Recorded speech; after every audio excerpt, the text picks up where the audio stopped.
Bagaimana menyikapi perbedaan pendapat antar ulama?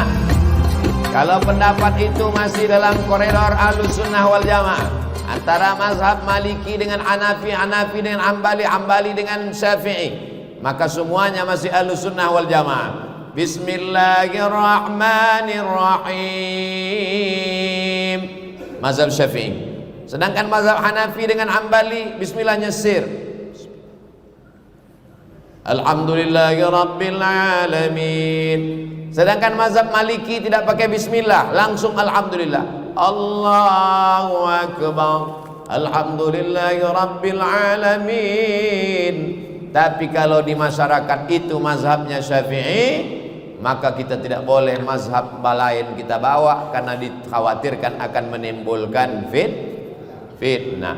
Imam Masjidil Arab namanya Syekh Abdurrahman Sudais, mazhabnya Hambali. Kalau dia imam di Masjidil Haram, bismillah nyesir.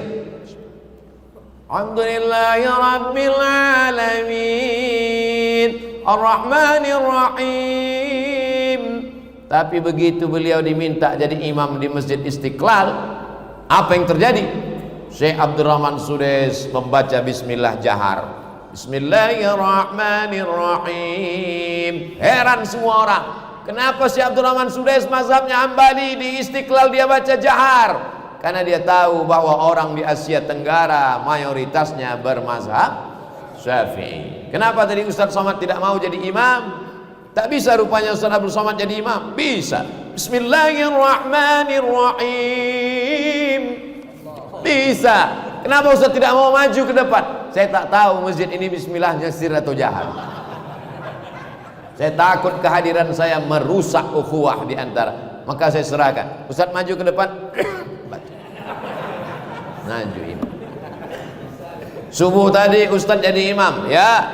Di rumah saya, di pondok saya jadi imam. Subuh tadi, saya kalau jadi imam subuh pakai kunut. Allahumma dina fi man hadait wa afina fi man afait. Mazhab Syafi'i. Tapi kalau kita pergi ke India, Pakistan, Bangladesh, Turki, mazhabnya Hanafi.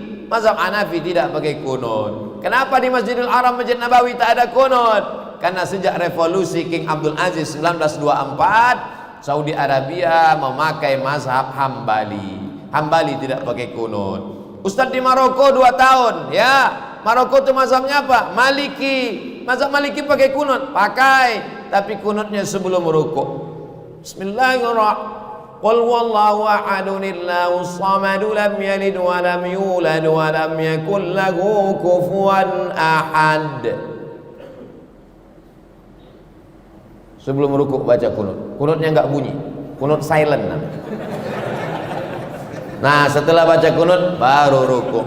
Setelah rukuk i'tidal baca kunut, itu mazhab Syafi'i. Yang paling tua Hanafi, nomor 2 Maliki, nomor 3 Syafi'i, nomor 4 Hambali. Yang berkunut Maliki dengan Syafi'i. Yang tak berkunut Hanafi dengan Hambali. Yang berkunut Al-Maliki dengan Syafi'i. Antara Maliki dan Syafi'i pun ikhtilaf. Syafi'i setelah rukuk, Maliki sebelum rukuk. Tidak usah dipermasalahkan. Yang penting sholat. Tapi kalau ikhtilafnya di luar Ahlussunnah wal Jamaah, maka jangan diikuti. Ada teman saya, Pak Ustadz, gimana? Sholatnya pejam mata aja. Kau udah sholat tadi? Sudah. Kok nggak gerak? Ini namanya sholat batin. Kalau ada nanti yang sholat batin, diam aja, kasih tahu sama istrinya di rumah, jangan kasih suamimu makan. Nanti kalau dia marah, nasi mana? Nasi batin, Mas. Mana ada? Laqad kana lakum fi Rasulillah uswatun hasanah. Nabi Muhammad SAW tidak pernah meninggalkan sholat berjamaah 5 waktu di masjid. Nabi sakit hari Rabu, meninggal hari Senin. Sakit kerasnya hari Rabu, disiram pakai air 5 qirbah. Qirbah adalah kulit kambing yang dijahit, diisi dengan air, disiramkan. Nabi terbangun. Ketika Nabi terbangun, apa katanya? Bawa aku ke masjid, mau sholat berjamaah. Dibopong dipapah. Sebelah kanan Sayyidina Ali, sebelah kiri Fadl bin Abbas. Abbas membawa, kakinya menyeret demi untuk sholat berjamaah. Kenapa sekarang orang tidak sholat berjamaah? Alhamdulillah masjid kita melimpah ruah hari Jumat. Kalau jadi penceramah jangan angkat-angkat bangkit-bangkit khilafiyah. Kalau mau membahas khilafiyah, bahas menurut 4 mazhab. Dari maghrib ke isya, pembahasan kita malam ini adalah tentang masalah wudu, perbedaan wudu Hanafi, Maliki, Hambali, Syafi'i. Jangan satu mazhab diangkat, yang satu mazhab dikatakan bid'ah, wa kullu bid'atin dhalalah, wa kullu dhalalatin finnar. Ini masalah khilafiyah. Maulid Nabi khilafiyah. Kata Imam Ibnu Hajar Al-Asqalani ada dalilnya. Kata Imam Jalaluddin Abdurrahman As-Suyuti ada dalilnya. Jangan mentang-mentang kau punya guru mengatakan tidak ada maulid lalu kau katakan semua orang yang maulid masuk neraka jahanam. Jangan bangkit masalah khilafiyah. Kalau mau membahas khilafiyah, sebutkan menurut semua mazhab.